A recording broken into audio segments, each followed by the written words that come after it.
Hello, you guys. Welcome to the Ranting Shop. We're going to be discussing Ready to Love finale today, where the contestants had their parents or close friends or family meet their love interest. So, we're going to start off with Venetia. Venetia first had Joelle meet her stepfather, her mother, and her oldest daughter.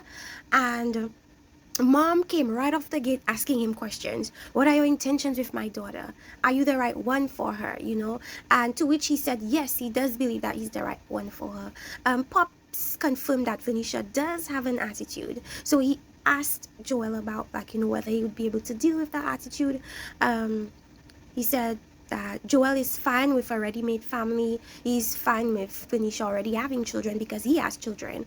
And he says that although I said that, even when he said he was fine with the ready-made family, he didn't look enthused. But then again, he's not been looking enthused for a while, so I don't know if that's the issue.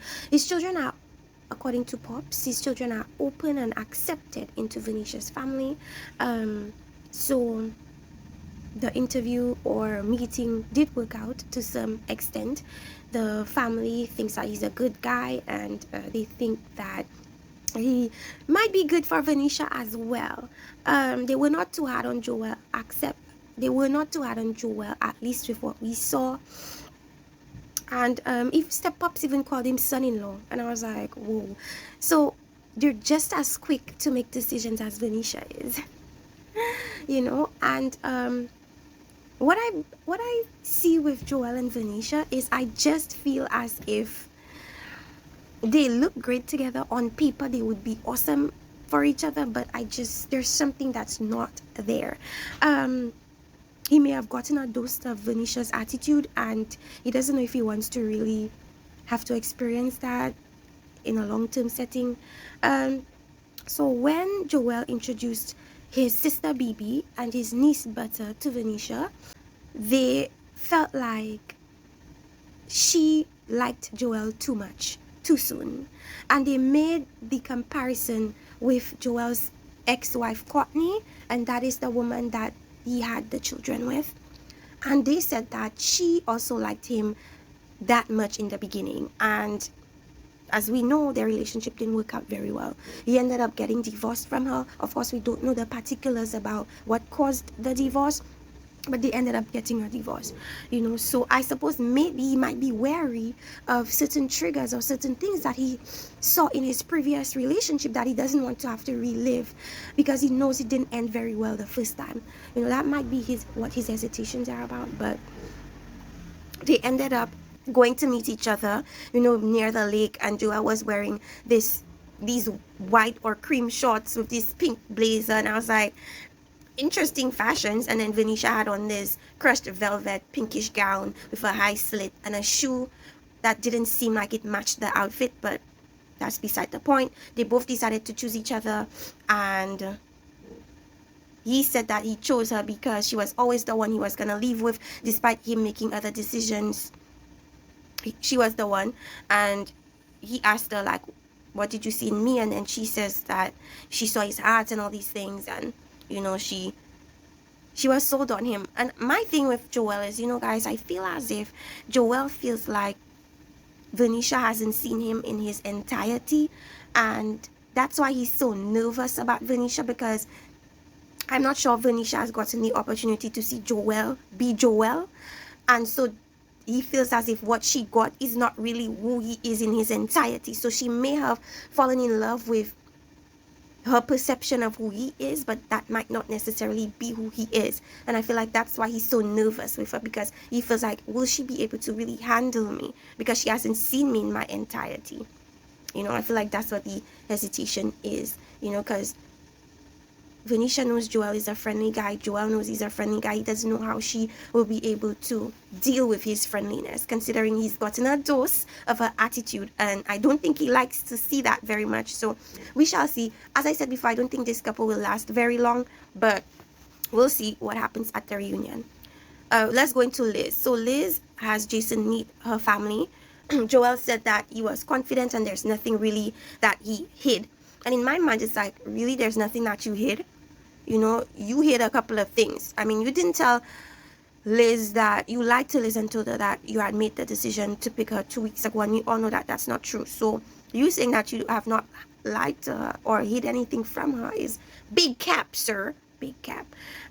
He knows that Liz is religious. He knows that Liz's faith is at utmost importance to her. So he went in with that prayer, and that completely disarmed Liz's family, completely disarmed them. They were not expecting that. And that was a really good move on Jason's part, because all that, negative emotion or skepticism they came in with, that prayer dissolved all of that, So, and Liz recognized that, and she loved that he did that, Maybe Liz gave him some pointers, or maybe he was just very smart and put two and two together and figured the family, held religion to a high esteem, and, played his card.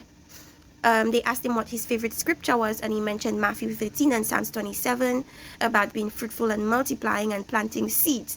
So I felt like, that was really telling. I said it was basically like Jason using sexual innuendos within his scriptures, so, as much as it's a biblical thing to be fruitful and multiply, it's also a sexual thing. And I feel like that just proves that he is a sexual person, and that celibacy thing that Liz has going on, I don't know how he would be able to discipline himself moving forward. But we shall see during the reunion how that worked out. They ended up liking him because, as I said, he disarmed them the moment he did that prayer thing.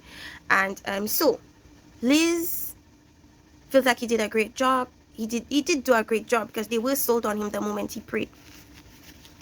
Now Jason has Liz meet his mom, and the first thing she speaks about is money. If we watched prior episodes, that was one issue of concern for Jason as far as Kyra was concerned.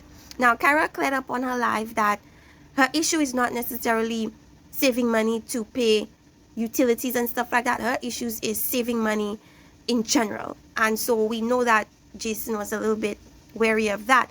And that speaks volumes, considering the first question his mother asked Liz was pertaining to money.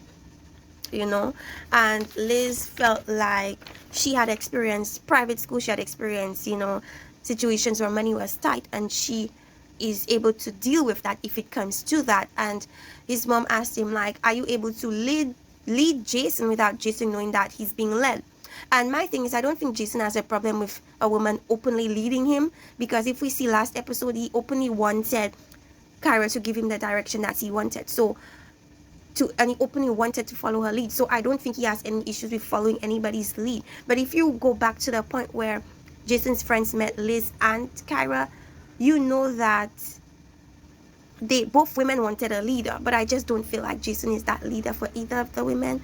And so his mom kind of confirmed it, like, are you able to lead him, and I'm like, I feel like she was also taken aback. She was like, lead him? Like, I want him to lead me. But she gave like the religious answer, the good answer, and she said that, she will seek prayer and for the wisdom to be able to do that. But I technically don't think that that's what she wants. So mom liked to hear that, and mom was satisfied with Liz. I mean, which mom would not be happy with their son dating somebody like Liz, So Liz wore this tangerine, I should say coral gown, or either tangerine or coral, you guys, I don't know colors. She looked very beautiful in that gown, waiting for Jason to, show up. He came with the big bouquet of white roses, and as we know, the white roses symbolize purity and transparency and, high esteem.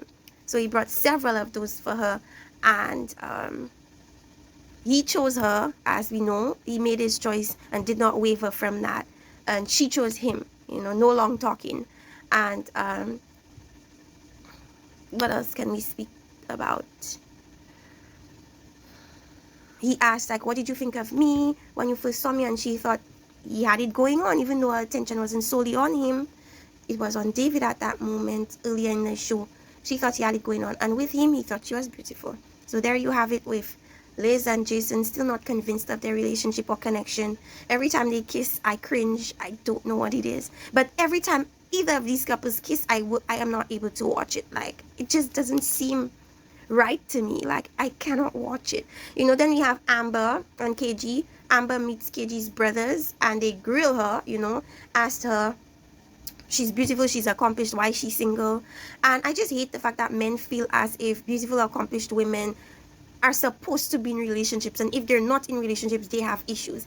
That's not necessarily the case. There doesn't need to be a flaw. There doesn't need to be an issue with the woman. It may just be that she's focused on her career, she's focused on herself. It doesn't have to be that she's this person who has all these flaws and that's why she's single. I just feel like that is a very simplistic way of viewing things, and I feel like people just should not judge people based on the fact that they're in a relationship or not in a relationship.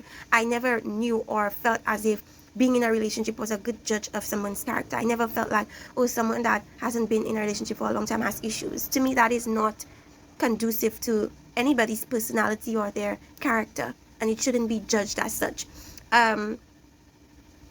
They mentioned that he's been hurt in this process before, and one of the brothers asked her, is this thing real? And I think everybody wants to know if that situation is real. And then she says it's a real process. And they talk on the phone and they text, and she's very transparent with him. And I was like, really? Were you transparent with him when you were hiding that kiss that you had with Ron from him? Granted, it's a dating show, but I don't think she has been completely transparent with him, so I don't know about all that. She said it's real, but I don't think it is. I'm still not convinced of their relationship, you guys. I don't think it's real. They say instead of asking her whether she's good for him or will treat him well, they should look at her actions and, draw their own conclusion. See if her actions align with her words. And I'm wondering, how do they feel watching this season, especially the episode where it was revealed that she kissed Ron, and unbeknownst to KG, and I wonder how they feel about that. And KG was satisfied with her questions and answers, said she was cool, calm, and collected. And I'm like, maybe that's just the lawyer training, And Amber introduces her siblings to KG. It was her sister and her friend and her brother. Her brother asked, have you been in many really serious relationships? To which he said yes. They were not too sold on that, because I guess somebody who gets into so many serious relationships with no end result of marriage is kind of like, are you comfortable just being in a relationship, or do you want to step it up further in marriage? And it doesn't seem to me like he's too sold on marriage. It seems like he's more comfortable just being in a serious long-term relationship. And we were all confused with him from last episode, where he was being celibate, did not want to really be married, but wants to break his celibacy within a marriage. So do you want to be married or not? Where is the end goal for your celibacy? Is it just when you find somebody you feel is worthy of having sex with, or is it when you guys get married? Like, when does the celibacy end? And they both of them clashed on children. One moment she's fine with just being in a relationship. One moment she wants to be married before she gets into a relationship. One moment she prefers being a mom than being in a serious relationship. What is it? This couple is beyond confusing. And they asked him, like, about Amber being she's a career woman. How would he see that? And my thing is, KG has no issues with a woman being a boss and being a career woman. In fact, that's what he wants, and so he said that he's willing to be that balance for her, because he knows that her career requires her to be on the ball all the time and busy all the time, and he said he'd provide the balance for her life. And I don't think he was lying at that point. I truly believe that that's the position he wants to hold in his woman's life, just being that balance and allowing her to lead and be the queen and be the I wouldn't say breadwinner, but being the boss. He has no problems with that. He would never be insecure, because we know that he's not the most traditional masculine provider that everybody expects from a man. So he's a little bit unconventional, I said that, during the time where they have to meet with each other, that Amber was struggling while she was walking with these heels. I was like, oh my gosh, I'm really sorry for those heels. The way Amber was walking in those shoes, I don't know about those heels. They chose each other, of course, to no surprise to any of us. And that's where that is. I'm not convinced, though. Don't take them too seriously either. But we're going to see during the reunion. Last but not least, Kyra and AJ. Kyra has AJ meet her mom. And I agree with people who say that Kyra wanted her mom to not like AJ. She wanted her mom to grill him more. She wanted her mom to give her a reason to not accept him. You know, I feel like that's what she was craving from their meeting. However, the mom ended up liking AJ. The mom asked him, what do you think Kyra wants? The friend asked him, what do you think Kyra wants? And he said that they have similar interests. And mom asked, how's the relationship with your mom? And AJ says they're in a good place. Very vague responses. Maybe we don't get to see the totality of the responses, but given AJ's past interviews, it's like he goes around the way with his responses. So the producers may have had some time editing that interview he had with the parents. Friend asked him, are you romantic? He says he's definitely romantic. So questions were going left and right between mother and friend. Mother and friend were just, you know, giving him the questions. And then he makes up his own word again, talking about he felt integrated. First of all, AJ, what is the word integrated? From you talking about, what I even forgot the word he used last time about denouncement or some type of meant, and that wasn't a word, then he makes up another word about integrated. What exactly is that word here? Mom asked about how do they deal with disagreements. We know that Kyra and AJ are always arguing.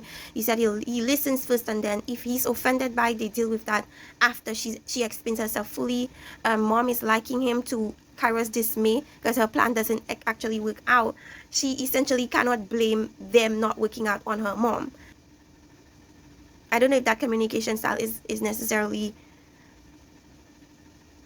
even helpful when it comes to their disagreements, because like either way they just always clash. Kyra still feels unsure. Mom feels like AJ is emotionally intelligent, but Kyra feels hesitant because she feels like she still doesn't know him in his entirety and questions if they both know each other.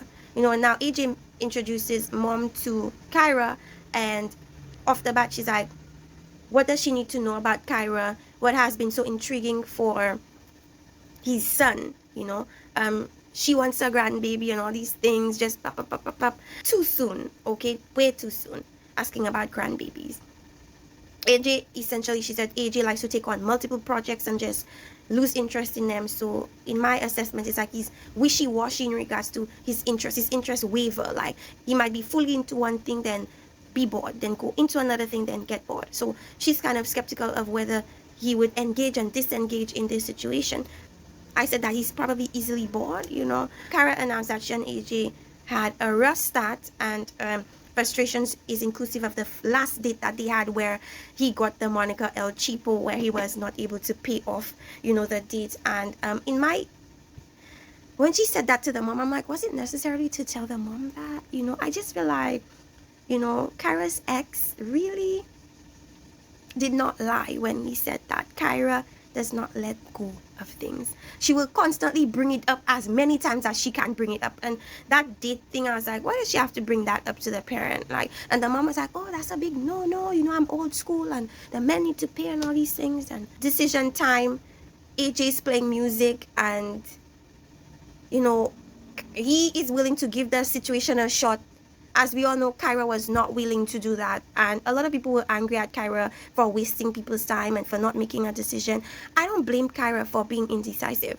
If she wasn't willing to, or if she didn't see the person for her there, it's her prerogative to not just say things for the show. But then I also feel as if she had or did get an opportunity to leave. You know, when AJ was gonna save her, she could have said, that's okay, I'm gonna leave, but she took that save so that she would not necessarily get to know AJ, so that she could get answers from Jason. So I feel like that moment was a little bit, I'm not gonna say disingenuine, but weird, that she got an out but didn't take the out, but then dragged stuff along and still was indecisive.